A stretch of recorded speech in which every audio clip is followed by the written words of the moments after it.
पराधर्मो नहीं असत्य शम पातक पुण्या।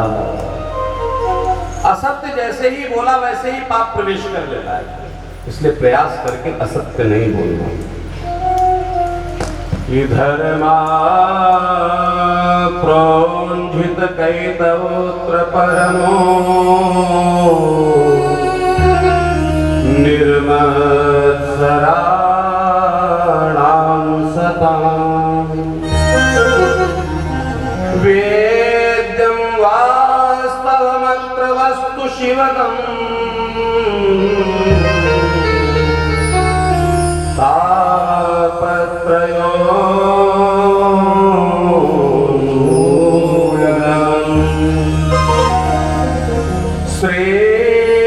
श्रीमद्भागवते महामुनिकृते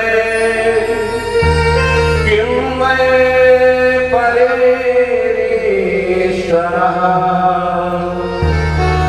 सद्यो हृद्यवरुध्यते प्रकृतिभिः शुश्रूषुभे तत्क्षणा।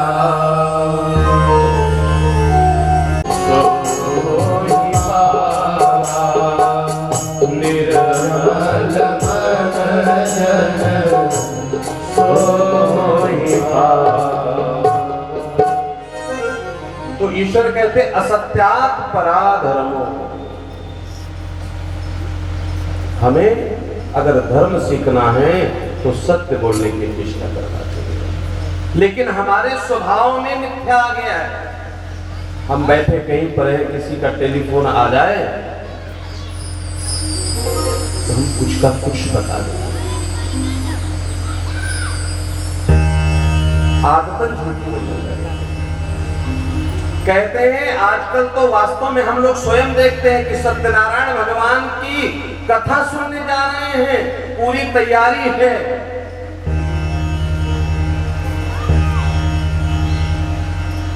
और पूजा में बैठने जा रहे हैं, द्वार पर कोई आ गया, अब उससे मिलना नहीं चाहते हैं तो कहते हैं बेटा जाओ और बाहर बता दो कि पिताजी घर पे नहीं है।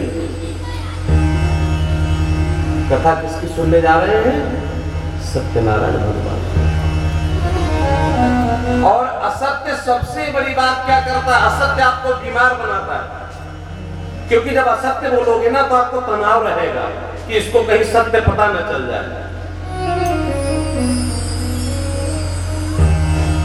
फिर उन लोगों को तैयार करना कि मेरे लिए तुम भी झूठ बोलो।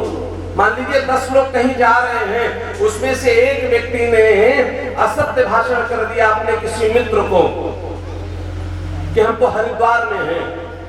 कौन कौन है तो उसने 2-4 नाम भी बता दिए। अब उन 2-4 लोगों को भी उस असत्य में शामिल करेगा कि भैया तुम्हारे पास फोन आए तो बता देना कि हम सब साथ में हरिद्वार में थे। असत्य का, पाप का महाराज परिवार बहुत बड़ा होता है। सत्य एक बार पीड़ा देता है। हो सकता है कहीं पर सत्य बोलने से आपको कटु अनुभव हो, कई बार संबंधों में भी कुछ व्यतिक्रम आ जाए, लेकिन उस सत्य का प्रभाव जब प्रकट होगा तो उस व्यतिक्रम को निर्मूल कर देगा। इसलिए प्रयास करिए, सत्य बोलिए, झूठ का आश्रय लेने की चेष्टा मत करिए।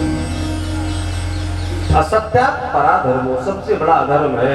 यानी असत्य किस बात के लिए बोलते हो? जो छिपाना है, छिपाने का मतलब कुछ गलत है।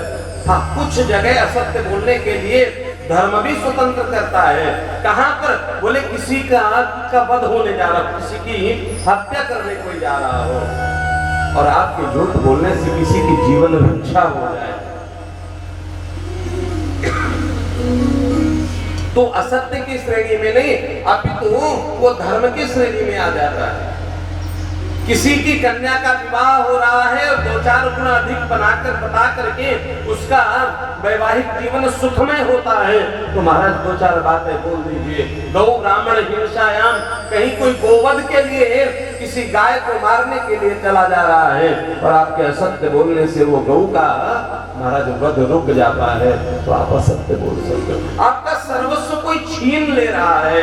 यानी अगर हम सत्य बोले तो तो हमारा सब कुछ चला जाएगा, हमारे बेटों के लिए भोजन नहीं रहेगा, मेरा परिवार कैसे चलेगा, या अर्थात समूल हम नष्ट हो जाएंगे। तो वहां भी कहा जब आपका सर्वस्व नष्ट होता हुआ दिखे तो भी आप मिथ्या बोल सकते हैं। ये कब बोल सकते हैं, इसका मतलब बोलना ही चाहिए ऐसा नहीं।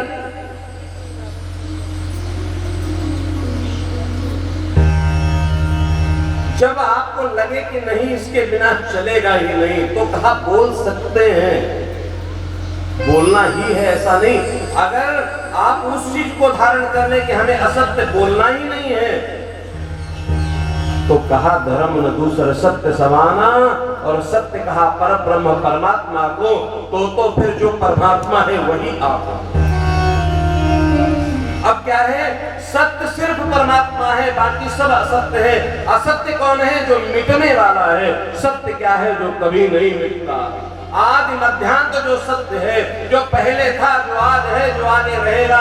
हम पहले नहीं थे, हम आज हैं, हम कल नहीं रहेंगे। ये असत्य है। झूठ ही लेना, झूठ ही देना, झूठ ही भोजन, झूठ चलेना, झूठ ही लेना, झूठ ही लेना, झूठ ही भोजन, झूठ चलेना।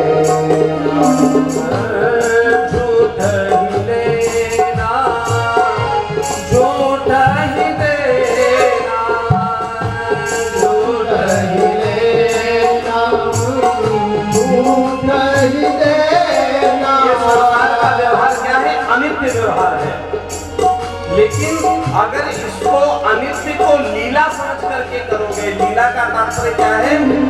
ईश्वर ने हमको मानव बनाने का अभिनय करने के लिए दिया है। अब आपको एक पिता का रोल दिया है, आप उसको 100% निभाओगे तो आगे अच्छा रोल मिलने वाला है।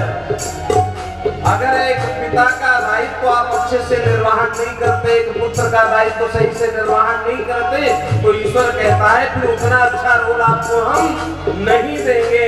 अर्थात मानव बनने के बाद अगर आपकी वृत्ति दानव वाली है तो दोबारा आपको ईश्वर मानव नहीं बनाएगा। इसलिए अपने अंदर सदा सर्वदा इसको मानो कि परमात्मा ने हमें एक अभिनय करने के लिए भेजा है, और उस अभिनय को जितना हम दिव्य करेंगे परमात्मा आगे चल करके हमको वैसा ही पात्र बनाने वाला है। इसका मतलब ये है कि हम अनित्य हैं, और नित्य कौन है? वो परब्रह्म परमात्मा है। इसलिए जो संसार का पसारा है ये सब झूठा है, लेकिन प्रतीत सत्य ही होता है, ये भी समझ लीजिए। जो जितना झूठा होगा ना वो उतना ज्यादा सत्य को प्रतिपादित करने के लिए यत्न करता है।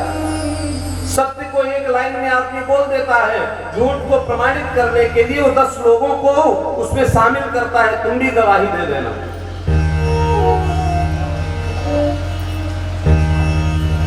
नहीं, असत्यात् पराधर्मो, असत्य से बचोगे तो तनाव कम होगा, स्ट्रेस कम होगा।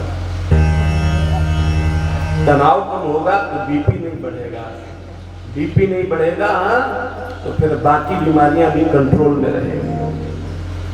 इसलिए जीवन में असत्य का आचरण नहीं करना, नहीं असत्य संपातक पुंजा, असत्य से ही पाप का प्रारंभ हो जाता है। अर्थात आप कह सकते हैं असत्य पापों का बीज है, असत्य आपके पुण्यों का क्षरण करने वाला है।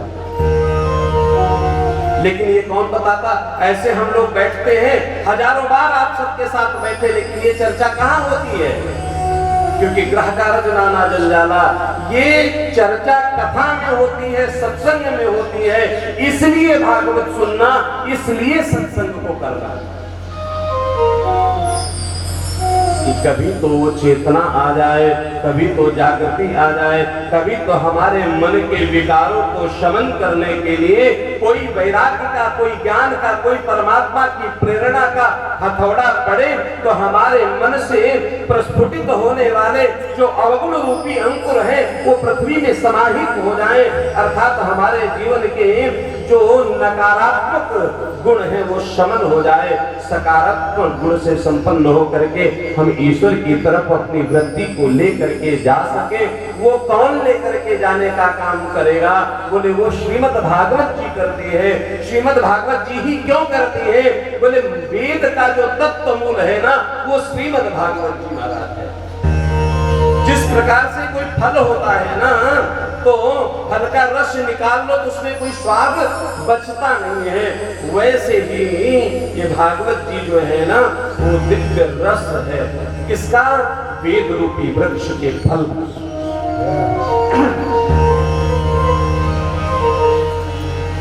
वेद वृक्ष कैसा? निगम कल्पतरोर गलितम फलम। ये श्रीमद् भागवत जी कैसे हैं? बोले निगम कहते हैं वेद को। वेद का जो दिव्य फल है ना, कैसा फल? निगम कल्पतरोर। जो कल्पतरु किसको कहते हैं? कल्पतरु उसको कहते हैं जिसके नीचे बैठ करके जो मांगो मिल जाता है। उस वेद ब्रह्म के नीचे बैठ करके जो कुछ कहते हैं, आजकल आप देखते हैं ना वेद की निंदा, वेद और ब्राह्मण की निंदा करना लोगों ने सगल बना लिया। महाराज एक चीज ध्यान दीजिएगा, जो ब्राह्मण अपने ब्राह्मणत्व को धारण नहीं करता, मैं उसकी पैरवी नहीं करता हूँ, लेकिन एक बात को सत्य जानना कि जो ब्राह्मण नैष्ठिक ब्राह्मण है, यज्ञोपवीत को धारण करता है, गायत्री का जप करता है, संध्या वंदन करता है, उसका अपमान करोगे तो ब्रह्मांड का कोई भी व्यक्ति आपकी रक्षा नहीं कर पाएगा। क्यों? क्योंकि जिसको शस्त्र नहीं महाराज पराजित करता है उसको शास्त्र पराजित कर देता है।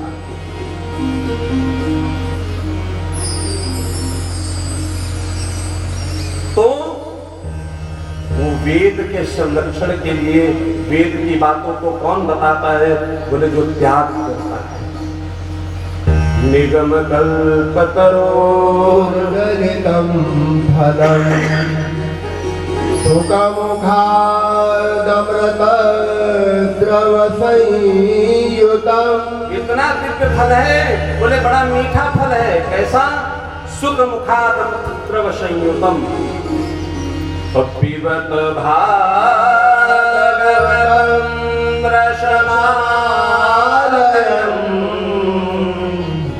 मुहुरहो रसिका भुवि भावुका।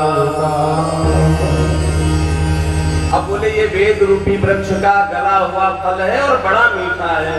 बोले हम कैसे माने कि मीठा है? बोले उसका प्रमाण दिया क्या? शुक मुखादमृतद्रव संयुतम। बोले इसमें सुख अर्थात सुखदेव भगवान का मुख लगा है। एक हंसी सुख मुख विगलित सुखदेव जी महाराज के मुख के द्वारा प्रस्फुटित हुई है।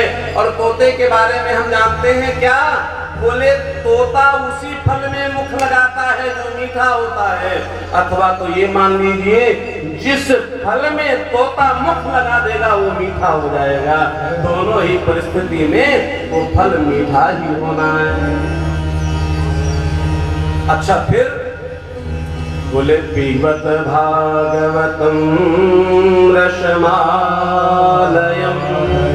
बोले इसको बार बार पीते रहना चाहिए। अब जब कहा पीते रहना चाहिए तो कुछ ऋषि वृंद बैठे हुए बोले महाराज आप अटपटी बातें करते। बोले अटपटी कैसी? बोले आप कहते हो वेद रूपी वृक्ष का ये फल है और फल को कोई रस की बात हो तो पीने की बात बने। फल को कहीं पीना चाहिए? गला कितना भी गला हो लेकिन गुठली होगी, छिलका होगा, कुछ तो होगा ना, तो फल को पिया तो नहीं जा सकता। और एक बार नहीं बोले मुहुरहो रसिका भुवि भावुका।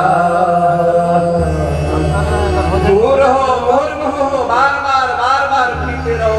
कभी नैमिषारण्य में पीते रहो, कहीं हरिद्वार में पीते रहो, कहीं हैदराबाद में पीते रहो। नित्य निरंतर। तो कैसे पीते रहो? बोले ये वो कथा है जिसको पीने के लिए भगवान ने कान दिए हैं, उन कान के माध्यम से इसको पीना है। आदरणीय गोस्वामी तुलसीदास जी कहते हैं, क्या कहते हैं? बोले मुख ब्रह्मा ने एक दिया है, कान दो दिए हैं, बोलो कम और सुनो ज्यादा। अब आप कहोगे आप तो अभी 5 घंटे तक बोलोगे, तो जब बोलो सो हरि कथा। अगर हरि कथा बोलते हो तो 5 घंटे नहीं 50 घंटे बोलते जाओ, क्योंकि उसमें आपको कुछ गड़बड़ बोलने का अवसर नहीं मिलेगा। तो